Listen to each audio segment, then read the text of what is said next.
All India Coordinated Research Platform on Energy in Agricultural and એગ્રોની 29મી વાર્ષિક વર્કશોપનું આયોજન 2 દિવસ કરવામાં આવ્યું.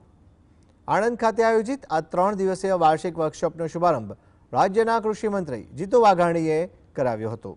આ પ્રસંગે મંત્રી જીતુ વાઘાણીએ જણાવ્યું કે કૃષિ, ઉર્જા અને એગ્રોબેઝ ઉદ્યોગોનો સંકલિત વિકાસ જ આત્મનિર્ભર ભારતના નિર્માણનો મજબૂત આધાર છે. તેમણે સ્પેરિસ સંસ્થાને અભિનંદન પાઠવતા જણાવ્યું કે દેશભરમાંથી પધારેલા વૈજ્ઞાનિકો, સંશોધકો અને અધિકારીઓની ઉપસ્થિતિ આ વર્કશોપને વિશેષ બનાવ્યું હતું. મને આનંદ છે કે આપણા ગુજરાતમાં ભારત સરકાર દ્વારા આણંદ ખાતે એક આ રિસર્ચ ખૂબ વર્ષોથી 86ની સાલથી આ સંસ્થા અહીંયા કાર્યરત છે.